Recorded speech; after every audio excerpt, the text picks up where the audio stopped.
வணக்கம். நாங்கள் உங்களை ஒரு ட்ரீம் ஸ்டார்ட் லேப்ஸ் வீடியோவுக்கு வரவேற்பதிலே அதிக சந்தோஷம் அடைகிறோம். இன்றைக்கும் கூட நாங்கள் ஒரு வீடியோவை பார்க்க போகிறோம்.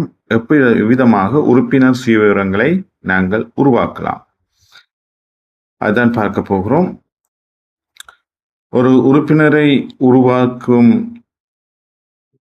உருவாக்கத்தான் இப்பொழுது நாங்கள் முயற்சி செய்கிறோம். இந்த நேரத்திலே நாங்கள் யோசிக்க வேண்டிய ஒரு விஷயம்தான், நாங்கள் இரண்டு விதமாக நாங்கள் உறுப்பினர்களை சேர்க்கலாம். ஒன்று, ஒரு சுற்றின் நடுவிலே சேர்க்கலாம், இல்லாவிட்டால் சுற்றின் ஆரம்பத்திலே சேர்க்கலாம். இன்று நாங்கள் பார்க்க போவது, இந்த வீடியோவிலே ஒரு உறுப்பினரை எவ்விதமாக ஒரு சுற்று ஆரம்பிக்க முன்னர் நாங்கள் சேர்க்க போகிறோம் என்பதை. இந்த நேரத்திலே நாங்கள் சிந்திக்க வேண்டிய ஒரு விஷயம்தான், நாங்கள் உறுப்பினர்களோடு ஏற்கனவே சந்தித்து கதைத்திருக்க வேண்டும் அவர்களுடைய சேமிப்பு விவரங்களை பற்றி.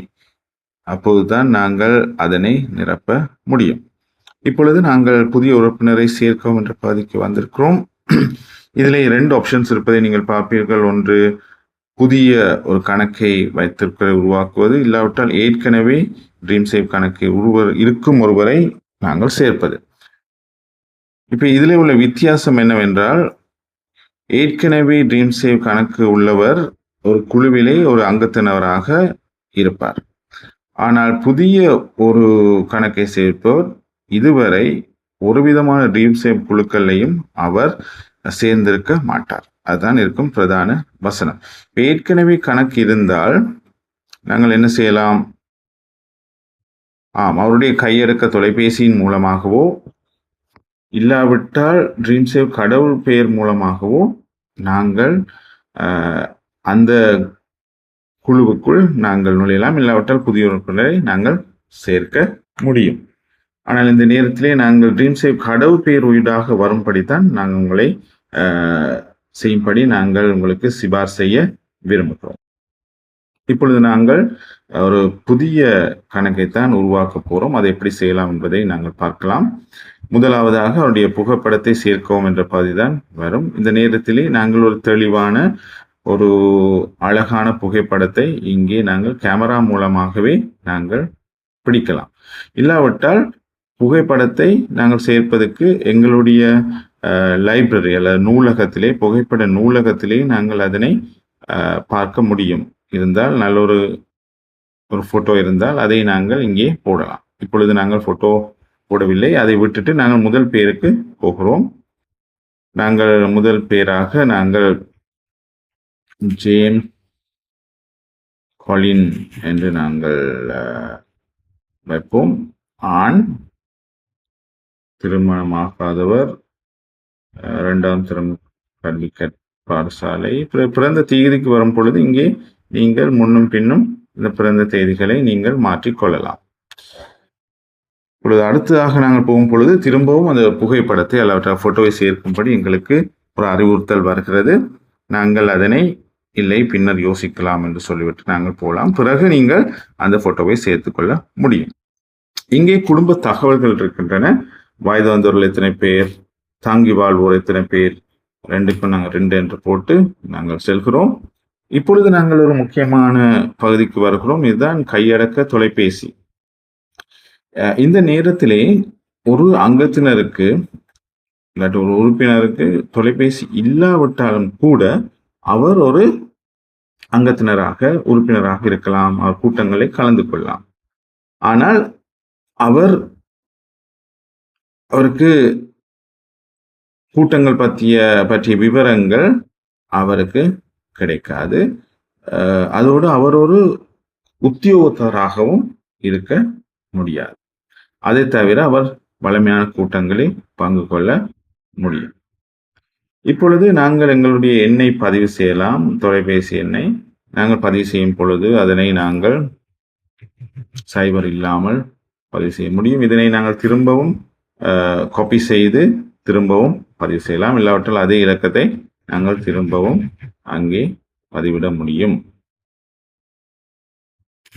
ரைட். இப்போ எங்களிடம் கையெழுத்து தொலைபேசி இல்லாவிட்டால் இல்லை என்று போட வேண்டும். இருந்தால் நாங்கள் இந்த கொடுக்கல் வாங்கங்களை நாங்கள் குறுஞ்செய்தி மூலமாக பெற்றுக்கொள்ளலாம். இப்பொழுது அடுத்தது என்ற பகுதியில் போகும் பொழுது நாங்கள் கூடுதலான தகவலை பற்றி பார்க்கிறோம். அது விரும்பினால் நாங்கள் நிரப்பலாம், இல்லாவிட்டால் விட்டுவிடலாம். இங்கே நாங்கள் இப்பொழுது விட்டுவிட யோசிக்கிறோம். இப்பொழுது இங்கே இன்னொரு முக்கியமான பகுதி வருகிறது, கடவு குறியீடு என்று. இந்த குறியீடு ஒரு எளிமையான குறியீடாக இருந்தால் நல்லது. ஆனால் அதே நேரத்திலே சில நேரங்களில் எங்களுடைய மொபைல் பின்னையோ இல்லாவிட்டால் நாங்கள் காசு எடுக்கும் பின்னையோ நாங்கள் போடுவதற்கு சில நேரங்களில் விரும்பலாம். ஆனால் அது செய்யாமல் இருக்கும்படி உங்களுக்கு நாங்கள் சிபார்சு செய்ய விரும்புகிறோம்.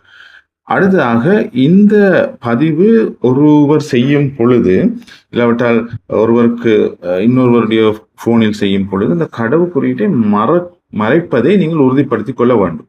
அப்படி செய்யும் பொழுது தான் அதை பாதுகாப்பாக வைத்து கொள்ளலாம். அதை நீங்கள் ஞாபகத்திலே வையுங்கள்.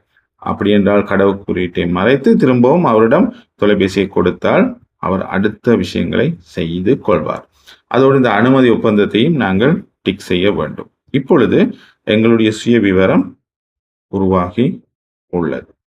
நாங்கள் முடிந்ததென்று கொடுத்துவிட்டால் எங்களுக்கான நட்சத்திரத்தையும் நாங்கள் பெற்றுக்கொள்ள முடியும். இதை செய்தவுடன் நாங்கள் இன்னொரு திரைக்கு நாங்கள் வருவோம். அந்த திரையிலே இப்பொழுது நாங்கள் இந்த முதலீட்டை பற்றி காய்த்தோம், இல்லாவிட்டால் எங்களுடைய சேமிப்பை பற்றி. அப்ப முதல் கூட்டத்துக்கு முன்னே நாங்கள் முதலீடு செய்ய விரும்பலாம். அதுதான் இங்கே இருக்கிற விசேஷமான ஒரு தன்மை. அப்படி என்றால் நாங்கள் ஒரு தொடக்க முதலீட்டை செய்யலாம். அங்கே வரும் பொழுது நாங்கள் கவனமாக இருக்க வேண்டியது, நாங்கள் பங்குகள் என்று தான் எங்களுடைய ஆப்பிலே போட்டிருக்கிறோம். எனவே நாங்கள் எத்தனை பங்குகளை நாங்கள் வாங்க போகிறோம் என்றதை நாங்கள் சொல்ல முடியும்.